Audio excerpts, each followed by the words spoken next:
هي الحلقات تحفظني بآيات من القرآن، هي الحلقات تملأني بحب المصطفى العدنان، هي الحلقات تحفظني بآيات من القرآن، هي الحلقات تملأني بحب المصطفى العدنان، وأخلص نيتي دوما لرب واحد ديان بروح ملؤها طهر. Sure Kasas tefsiri 76. ayetten başlayıp okuyumuz inşallah. Bismillah, elhamdülillah, ve salatu ve selamu ala Resulillah. Esselamu aleyküm ve rahmetullahi ve berekatuhu. Tövende dehtanlağa İbn Kesir rahimahullah'ın Kur'an-ı Kerim tefsiri Uygur tercümesi Kasas suresi 76. ayetten başlayıp okuyumuz inşallah. Ba'de eûzubillahi mineşşeytanirracim. Qarun hakikaten Musa'nın kavmidin idi. Qarun ulağa yoğanlık kıldı. Qarun'a hazinelerden şu kadar bergen idik ki ulağının açıkışlarını kötürüş güçlük bir cemaatımı hakikaten ağırlık kılattı. Aynı vakitte Qarun'a kavmi etti. Körenlep ketme. Allah hakikaten körenlep ketkişilerini dost tutmaydı. Allah sana bergen baylık bilen ahiret yurtunu tiligin. Dünyadaki nesibanını unutmagın. Allah sana yaxşılık kıygandek sen Allah'ın bendilergimi yaxşılık kıygın. Yeryüzüde buzgunçılıkını tilimigin. Allah hakikaten buzgunçılık kıyguçlarını dost tutmaydı. Qarun ve onun kavminin onunla vaz nasihat kılış doğrusuda. Qarun hakikaten Musa'nın kavminden idi. İbn Abbas radıyallahu anhumanın bu ayet hakkında mundaq deganligi rivayet kılındı. Qarun Musa'nın tağısının oğlu idi. İbrahim Nehai, Abdullah ibn Haris, Semmak ibn Harb, Qatade, Malik ibn Dinar, ibn Cüreyc ve başkalarımı şundaq dedi. Qarun Musa aleyhisselamның tağısının oğlu idi. İbn Cüreyc mundaq deydi. Qarun Yeshar'ның oğludur. Yeshar Qahis'ның oğludur. Musa İmran'ның oğludur. İmran Qahis'ның oğludur.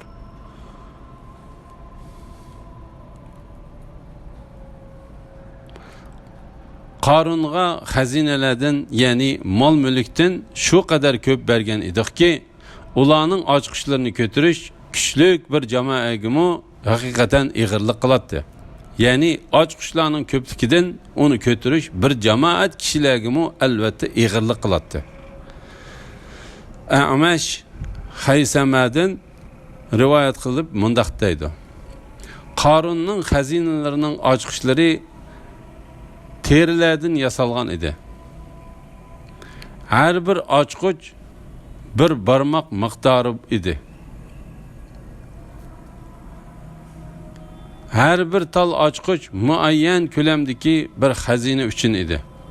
Qarun birer yegi beriş üçün at ulaqqa minse açkıçları 60 tane ak tapan qaşqa qıçırğa artlattı.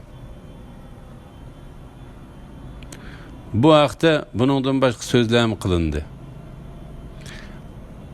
Haqiqatini Allah Taala bilgichidir. Aynı vaqtda Qarun'a kavmi aytdi. Körenlep ketme. Allah hakikaten körenlep ketkişilerini dost tutmaydı. Yani onun kavminin yaxşı adamları onun mal dünyası bilen körenlep xudini yo'qitib qo'yganligini ko'rib, onunğa nasihat qilish ve onu to'g'ri yo'lga boshlash uchun mundaq dedi. Sen erişken narsalarning bilan körenlep ketme. Yani sen erişken mal mülkün bilen behuda yo'g'onlik qilma. Allah hakikaten körenlep ketkişilerini dost tutmaydı. İbn Abbas mundaq deydi. Yani Allah faxrlanıp ketkişilerini dost tutmaydı. Mücahit mundaq deydi. Yani Allah özü ata qilgan ne'matlarga shukr qilmaydigan mutakabbir, hakavurlarni dost tutmaydi. Allah sana bergen baylık bilen ahiret yurtunu tiligin. Dünyadaki nesibani unutmagın. Yani Allah Teala sana bergen bu nurgun mal dünyani, hacitingden artık nazı nimetni, Rabbinge taat ibadet kılış yoluga, sana dünya ve ahirette savab boluşu üçün türlük yaxşılıklarını kılış arkalık, Rabbinge yıkılış yoluga işletken. Dünyadaki nesibanını unutmagın. Yani Allah sana nisip kılgan yemek içmek, kiyim keçek, turalgı cay, nikahlanış katarlık nesibanını unutmagın. Hakikaten senin üstünde Allah Teala'nın, özünün, perzentlerinin, ayalın ve mihmanlarının hakkı vardır. Her bir hak ilgisinin hakkını öz cayda ada kılgan. Allah sana yaxşılık kıygandek, sen mu Allah'ın bendilerine yaxşılık kıygın. Yani Allah sana yaxşılık kıygandek, sen mu Allah Teala'nın bendilerine yaxşılık kıygın. Yeryüzüde buzgunçılık kılmagın. Yani sen erişken pul, mal bilen senin niyetin yeryüzüde buzgunçılık kılış, Allah Teala'nın bendilerine yamanlık yetkizmiş olmasın. Allah hakikaten buzgunçılık kıygıcılarını dost tutmaydı. Qarun mening alohida bilimim bo'lganlikdan bu boylikqa erishdim dedi. Qarundan ilgari o'tgan ummatlardan uningga qaraganda texmi kuchlik, to'plagan meli texmi ko'p bo'lgan kishilarni Allohning halok qilganligini u bilmadimi? Gunohkorlarning gunohlarining so'rilishi Allah buni bilganligi uchun hojetsizdir. Allah Qarunning qavmiga ular uning nasihat qilgan va yaxshilik qilgan yo'lni ko'rsatgan chaqda, yaxshilik yo'lni ko'rsatgan chaqda bergan javobidan xabar berib mundaq deydi. Qarun mening alohida bilimim bo'lganligidan bu boylikqa erishdim dedi. Ya'ni mening sizlar da'vatgan narsaga hojitim yo'q. Mening bu malga tegishlik odam bo'lganligimni Allohning bilganligi uchun va Allohning menga muhabbati bo'lganligi uchun Allah uni haqiqatan menga berdi. Abdurrahman ibn Zayd ibn Aslam bu oyatga nihoyat loyiq bo'lgan tafsirini qildi. U Allah Teala'nın Qarun bu boylikqa mening haqliq ekanligimni Allohning bilganligi uchun erishdim dedi degan oyatini mundaq tafsir qildi. Qarun agar Allah mendir rozi bo'lmagan va mening fazlimni bilmagan bo'lsa, menga bu mal dunyoni bermagan bo'ladi degan dedi. Ondan Abdurrahman bu oyatni o'qidi. Qarundan ilgari o'tgan ummatlardan uningga qaraganda texmi kuchlik, to'plagan meli texmi ko'p bo'lgan kishilarni Allohning halok qilganligini u bilmadimi? Günahkarlarının günahlarının so'rilishi Allah bunu bilganligi uchun hojetsizdir. Mana bundaq ilmi az odam Allah mol rizq bergan odamni ko'rganda u buningga haqliq bo'lmagan bo'lsa Allah uningga bermaydi deydi. Qarun öz qavmining oldiga barliq zinnati bilan hashamatlik oldi chiqdi. Dünya tarixchiligini ko'zlaydiganlar. Kaşki bizga Qarunga berilgan boylik berilsa-chu, u haqiqatan dunyolikdan cho'ng nasibiga ega ekan dedi. Ilmli kishilar, voy sizlarga iymon etgan va yaxshi amalni qilgan kishiga Allohning savobi yaxshidir. U savob faqat sabr qilguvchilarga berildi dedi. Qarunning zinnat bilan hashamatlik oldi chiqishi va qavmining uningga bergan bahosi to'g'risida. Allah bu oyatda Qarundan xabar qildi. Qarun va xizmatchilari bir kuni qavmining oldiga katta zinnat buyumlarini taqagan, chiroyli kiyingan, esil jabdug'an holda, ot mingan holda nihoyat hashamatlik va so'ylat bilan chiqdi. dünya tirikçiligini ko'zlaydigan, uning oltin, kumush, zibu zinnatlariga moyil odamlar Qarunni ko'rganda, uningga berilgan mol dunyoning o'zlariga berilishini arzu qilishib, mundaq deyishdi. Koshki bizga Qarunga berilgan boylik berilsa-chu, u haqiqatan dunyolikdan cho'ng nasibiga ega ekan, ya'ni dunyolikdan to'liq nasibiga ega ekan. Foydali ilm egillari ularning so'zlarini anglagandan keyin ularga mundaq dedi: "Voy sizlarga, iymon etgan va yaxshi amalni qilgan kishilarga Allohning savobi yaxshidir. Ya'ni Allohning oxiratda mu'min yaxshi bandalarga tayyorlagan mukofoti sizlar ko'rgan narsadan yaxshidir." Bu haqda Imom Buxoriy Payg'ambar alayhisalomning mundaq deganligini rivoyat qiladi. Alloh taolo mundaq dedi: "Yaxshi bandalarimga ko'zi ko'rib boqmagan, quloq anglamagan, insonning ko'ngliga kechib boqmagan mukofotlarni tayyorladim. Xohlasanglar bu oyatni o'qinglar. Ularning qilgan amallariga mukofot yuzidan Allohning huzurida saqlangan va ularni xushal qiladigan katta ne'matni hech kim bilmaydi. La ilaha illalloh Muhammad rasul." U savob faqat sabr qilguvchilarga berildi. Suddi mundaq deydi: "Jannat faqat sabr qilguvchilarga berildi." Suddi bu so'zni ilmli kishilarning so'zining davomi deb hisobladi. Ibn Jarir mundaq deydi: "Mundaq hikmatli so'z faqat dunyoga berilib ketishdan saqlangan, oxiratni ko'zlaydigan kishilarga berildi." İbn Jarir bu so'zni ana shu bilimli kishilarning so'zi emas, balki u Alloh taolaning so'zi bo'lib, Allah buna xabar qilish yuzidan aytdi deb tushundi. Qarunni uning uyi bilan qo'shib yeg yutqizdik. Uningdan Allohning azobini deb qiladigan bir jamoa bo'lmadi. Qarun o'zini qo'g'diy olmadi. Tünügün teki Qarunning darajasini arzu qilganlar deyishdi ki, "Pah, ko'rdingmi? Allah bandalardan xohlagan odamning rizqini keng qiladigan, xohlagan odamning rizqini tar qiladigan. Allah bizga marhamat qilmagan, ya'ni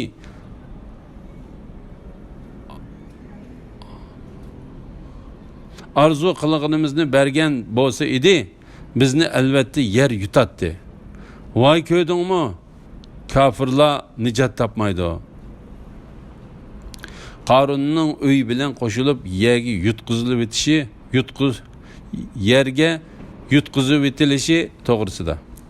Alloh taolo bu oyatda Qarunning o'z qavmi oldiga barliq zinnati bilan hashamatlik oldi chiqib, ularga boyligini ko'z qilganligini, faxrlanganligini va ularga qarata chekidan oshganligini bayon qilgandan keyin shuningga ulabla uni uyi bilan qo'shib yer yutib ketganligini bayon qildi.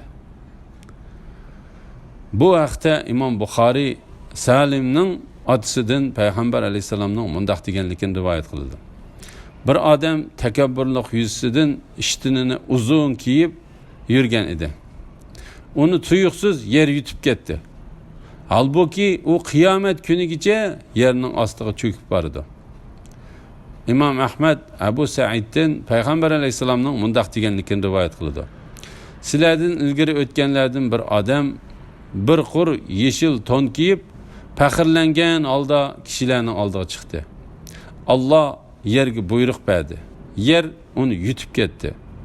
U shak shubhasiz qiyomat kunigacha yerning ostiga cho'kib bordi. Allah Teala mundaq deydi: "Uningdan Allah'ның azabını deb qiladigan bir jamoa bo'lmadi. Qarun o'zini qo'g'diy olmadi. Ya'ni uning to'plagan boyligi va xizmatchilari Allah'ның azabını uningdan deb qila olmadi. Qarun hatto o'ziga yordam qila olmadi. Uningga boshqalarga yordam berolmadi. Qarunni yer yutib ketganligidan qavmining ibrat olganligi to'g'risida. Tünügün teki Qarunning darajasini arzu qilganlar, ya'ni uni zinnati ichida hashamatlik oldi ko'rib, koshki bizga Qorunga berilgan boylik berilsa-chu, u haqiqatan dunyolikdan cho'ng nasibiga ega ekan deganlar Qorunni yer yutib ketgan chaqda aytdiki, "Pah, ko'rdingmi? Allah bendilerden xalagan adamның rizqini keng qiladi ekan, xalagan adamның rizqini tar qiladi ekan." Ya'ni boylik uning egisidan Alloh taolaning rozi bo'lganlik nishoni emas ekan. Allah haqiqatan xalagan adamga ne'matlar berib, xalagan adamdan uni man'i qiladi ekan. Xalagan adamning rizqini tar, xalagan adamning rizqini keng qiladi ekan. Xalagan adamning martabasini tuvan, xalagan adamning martabasini yuqori qiladi ekan. Buningdagi to'liq hikmatni, yetarlik dalilini Allah o'zi bilguchidir. Bu haqda İmam Ahmad ibn Mas'uddan Payg'ambar alayhissalomning mundaq deganligini rivoyat qildi. Allah haqiqatan aranglarda rizqinglarni taqsim qilgandek, adab axloqinglarni mo taqsim qildi. Allah boylikni cho'qim o'zi yoqtirgan odamga-mu, yoqtirmagan odamga-mu berdi. Iymoni bo'lsa, faqat iymonni bo'lsa o'zi yoqtirgan odamga berdi. Subhanallah. La havla va la quvvata illa billah. Allah bizga marhamat qilmagan bo'lsa edi, bizni albatta yer yutatdi. Ya'ni Allah bizga mehribonlik va yaxshilik qilmagan bo'lsa edi, bizni albatta Qorunni yer yutgandek yer yutatdi. Chunki biz Qorundek bo'lishni arzu qilgan edik. Voy ko'rdingmi? Kafirlar nicat tapmaydı. Yani Qorun kafir idi. Allah'ın dergahıydı kafir, dünya ve ahirette nicat tapalmaydı.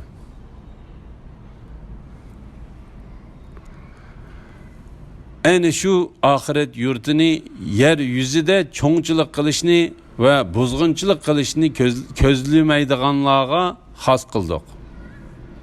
Yani şu ahiret yurtini yeryüzüde çoğunçılık kılışını ve buzgunçılık kılışını közlemaydiganlarga has kıldık. Yaxşı akıbet takvadarlarga mensuptur. Kimiki yaxşı iş kılgan iken, o kılgan işlerinden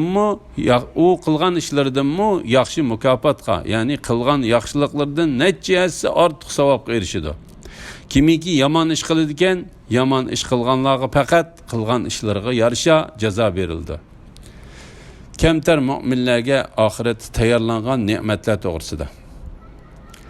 Allah bu ayette ahiretni ve onun bütmez tügümez nimetini yeryüzüde özünü Allah'ın bendelerinden üstün tutmaydıgan, ulağı yoğanlık kılmaydıgan, tekebburluk kılmaydıgan, ulağının arasında buzgunçılık kılmaydıgan kemter mümin bendelerine tayarlanganlıktan haber kıldı. İbn Cerir Ali radıyallahu anhu'nun mundaq deganligini rivoyat qildi. Haqiqatan bir odam albatta o'zining ayiqining yipichaqliq narsasining do'stininkidan yaxshi bo'lishini yaxshi ko'rdi. Bundaq odammi Alloh taolaning ana shu oxirat yurtini yer yuzida cho'ngchilik qilishni va buzg'unchilik qilishni ko'zlamaydiganlarga xos qildik. Yaxshi oqibat taqvodorlarga mansubdir degan oyatining ichiga kirdi. La ilahe illallah Muhammeden Resulullah. Ali'nin bu sözünü o adam şu niyeti bilen başkalar aldıda faxrlanışı, köz qilishni ko'zlamagan bo'lsa, bu oyatning mazmuniga uygun keladi deb tushunishga bo'ladi. Chunki başkalar aldıda faxrlanish, köz qilish tanqid qilinadigan ishdir. Bu haqda İmam Muslim Payg'ambar alayhissalomning mundaq deganligini rivoyat qilgan. Bana kemter bulunlar. Hatta ki bir adam yeni bir adamның aldıda faxrlanmasın. Bir adam yeni bir adamga zulm qilmasin deb vahiy qilindi. Amma özünün nafsini faxrlanish uchun emas, faqat güzellik uchun boshqalarninkidan yaxshi bo'lishini yaxshi ko'rsa, buningga gunoh bo'lmaydi. Bu haqda İmam Muslim mundaq bir hadisini rivoyat qildi. Bir adam Ey Allah'ın peygamberi, men hakikaten mening tonumning, ayıqımning chiroyli bo'lishini yaxshi ko'raman. Bu cho'ngchilikmi? deb so'radi. Payg'ambar alayhisalom, "Yo'q, Alloh hakikaten güzeldir. Güzellikni yaxshi ko'rdi" deb javob berdi. Kimiki yaxshi ish qilgan ekan, u qilgan ishlaridanmi yaxshi mukofotga erishadi. Ya'ni kimiki qiyomat kuni yaxshilik bilan keladigan, Alloh taolaning uningga beradigan savobi bu bandaning qilgan yaxshiligidan ortiqdir. Nima uchun undaq bo'lmasin? Allah onunğa hassilab nurg'un savob berdi. Bu Alloh taolaning fazlidir. Ondan Alloh taolo mundaq deydi. Kimiki yomon ish qiladigan, yomon ish qilganlarga faqat qilgan ishlariga yarasha jazo berildi. Bu haqda yana bir oyatda Alloh taolo mundaq deydi. Yomon ish qilganlar dozaqqa yuzi bilan tashlandi. Sizlar faqat qilmishinglarga yarasha jazolansizlar. Qiyomat fazl va adolat o'rindir.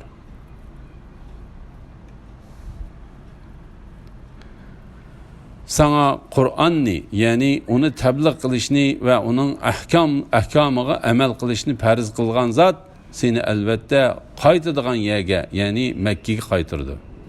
Aytqinki, kimning hidoyat ilib kelganligini, kimning ochiq gumrohlikda ekanligini Rabbim hammadan obdan biladi. Sen payg'ambar bo'lishdan ilgari Qur'onning sana nozil qilinishini umid qilmagan eding. Faqat Rabbing rahmat qilib sana uni nozil qildi. Kafirlarga yordamchi bo'lmagan. Sana Allohning oyatlari nozil qilingandan keyin u oyatlarga amal qilishdan kafirlar seni to'smasin. Rabbinga, ya'ni uni bir deb bilishga va uningga ibodat qilishga da'vat qilgan. Hargizmi mushriklardan bo'lmagan. Ya'ni ularning nafs xohishlariga moslashmagan. Allohga qo'shib boshqa bir ilohga ibodat qilma. Allohdan boshqa hech iloh yo'qdir. Allohning zotidan boshqa barliq narsa yo'q qiladi. Mahluqotda ijro bo'ladigan hukm faqat Allohga xosdir. Sizlar Allohning dargohiga qaytarilasizlar. Tabliğ qilishga va tavhidga buyurish to'g'risida. Allah bu oyatda payg'ambar alayhissalomni kishilarga da'vatni yetkazishga va Qur'onni o'qib berishga buyurdi. Uning oxiri qaytariladigan joyi qiyomat kuni ekanligini, u kunda Allah uningdan va payg'ambarlikni yetkazgan ekan yoki yetkazmaganligi haqida so'raydiganligini xabar qildi. Shuning uchun Alloh taolo mundaq deydi. Sana Qur'onni farz qilgan zot seni albatta qaytadigan yerga qaytardi. Ya'ni sana Qur'onni kishilarga yetkazishni farz qilgan zot seni albatta qaytadigan joyga qaytardi. Ya'ni qiyomat kuniga qaytarib sendan sana berilgan vazifa haqida so'raydi. Alloh taolo bu vaqtda mundaq deydi. Biz albatta payg'ambar avatilgan ummatlardan payg'ambarlar tabliğ qildimi? Sizlar javob berdinglarmi deb so'raymiz. Payg'ambarlardanmi albatta Allah topshirgan vazifani ado qildinglarmi deb so'raymiz. Alloh taolo yana mundaq deydi. Allah qiyomat kuni payg'ambarlarni yig'ib, qavminglarni iymonga da'vat qilganinglarda qandoq javobga ega bo'ldinglar deb so'raydi. Payg'ambarlar va guvohchilar keltirildi. İmam Buxoriy Sahih Buxoriyning tafsir babida İbn Abbasning seni albatta qaytadigan yerga qaytardi degan oyatni Allah seni albatta Makka qaytardi deb tafsir qilganligini rivoyat qildi. Nasa'iy va Ibn Jarirmi shundaq rivoyat qildi. Avfimi İbn Abbasning uning bu oyatni Allah seni xuddi sen Makkadan chiqarilgandek albatta Makkaga qaytardi deb tafsir qilganligini rivoyat qildi. Muhammad ibn Ishaq Mujahidning Allah Teala'nın. Bu ayetni Allah seni elbette Mekke'deki tug'ilgan yeringa qaytirdi deb tafsir qilinganligini aytdi. İbn Abbas bu ayetni bir yerda Allah seni elbette vafat qildirdi deb tafsir qilsa, bir yerda Allah seni elbette qiyomat kuniga qaytirdi deb tafsir qilgan. Halbuki qiyomat kuni o'limdan keyin yuz berdi ve yana bir yerda Allah seni elbette cennetga qaytirdi deb tafsir qilgan. Vaholanki cennet Peygamber Aleyhisselam'ның Allah'ның davetini yetkizgenligi, onu insanlığa ve cinlağa tebliğ qilganligi uchun berildigan mukofotdir ve barar joyidir. Çünkü u Allah Teala'nın bendileri içinden en mükemmel, en fasahatlik sözleydiğen en şereflik insandır. La ilahe illallah Muhammed Resulullah. Aytqinki, kimning hidoyat ilib kelganligini, kimning op-ochiq gumrohlik ekanligini Rabbim hammadan obdan biladi. Ya'ni ey Muhammad sallallohu alayhi vasallam, qavmingdan sana qarshi turgan, payg'ambarligingni inkor qilgan mushriklarga va ularning kufrlik yo'liga ergashganlarga aytqinki, Rabbim sizlardan va men tarafdan hidoyat topquchini obdan biladi. Yaxshi oqibatning kimga mansub bo'ladiganligini, dunyo va oxiratdagi yaxshi oqibatning va g'alabining kimga tegishli ekanligini kelgusida bilsizlar. Ondan Allah payg'ambarga uni insonlarga payg'ambar qilib avatib, onunga va bandilarga in'om qilgan buyuk ne'matini eslatib mundaq deydi. Sen payg'ambar bo'lishdan ilgari Kur'an'ның sana nazil kılınışını ümit kılmagan idin. Yani sana vahiy nazil boluşidan ilgari vahiyning sana nazil boladiganligini o'ylab bakmagan idin. Lekin Rabbing rahmet qilib, yani şek şübhisiz ki Allah sana ve senin sevabın bilen bendilerge rahmet qilib vahiyni sana nazil kıldı. Allah sana bu katta nimetin bergenlik üçün kafirlarga yardımcı bolmagan. Belki ulardan ayrılgın, ada juda bo'lgin ve ularga qarshi turgin. Sana Allah'ның ayetleri nazil kılıngandan keyin o ayetlerge amel qilishdan kafirlar seni tosmusun. Yani ularning sana qarshi turishi, kishilarni senin yolundan tozishi bilen sen tavrinib qolmagin. Bo'shib qolmagin, parvo qilmagin. Allah çokum sözünü üstünlükке eriştirgüçüdür. Dinini yardım kılgıçıdır. Onu başka hemme dinlarının üstüden galbige eriştirgüçüdür. La havle ve la kuvvete illa billah. Rabbin tarafki davet kıygın. Yani hiç şirki yok, yalğız Rabbinge ibadet kılışka çakırgın. Hergizmi müşriklardan bo'lmagan. Yani ularning nefsi xohishlariga moslashmagan. Allohga qo'shib boshqa bir ilohga ibodat qilma. Allohdan boshqa hech iloh yo'qdir. Yani ibodat faqat Alloh taologa mansubdir. İlohlik faqat buyuk Alloh taologa yarashidir. Allohning zotidan boshqa barliq narsa yo'qlidir. Bu Allah'ның мәңгі қалыдығанлығы, həmişə terik, həmmini idare qılıb turduğanlığı, barlıq xalayıq ölüb, Allah'ның zatı ölmeydiğanlığı haqqıdaki xəbərdir. Allah Teala bu vaxtda mundaq deydi. Ziminning üstüdeki həmmə yoxuludur.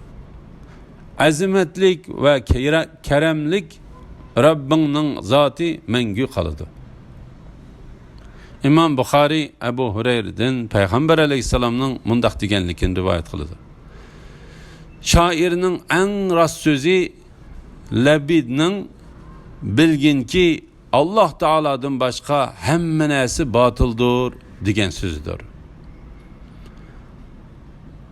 Mahlukatta icra boladigan hüküm fakat Allah xasdır. Yani padişahlık, xohlagancha tasarruf qilish Allohga xosdir. Allah qilgan hukmi uchun hisobga tortilmaydi. Sizlar Allohning dargohiga qaytarilisizlar. Ya'ni qiyomat kuni Allohning dargohiga qaytarilisizlar. Ondan Allah amalinglarga yarasha yaxshi bo'lsa mukofot, yomon bo'lsa jazo beradi. Alhamdulillah. Shuning bilan sura Qasasning tafsiri mushiyada oxirlashdi. Cemi hamd sana Allah Taalaga xosdir. Kelar qitimda sura Ankabut 1-oyatidan boshlab o'qiymiz inshaalloh. Ve sallallahu ala Muhammed ve ala alihi ve sahbihi ecmaîn. Esselamu aleyküm ve rahmetullahi ve berekatuhu.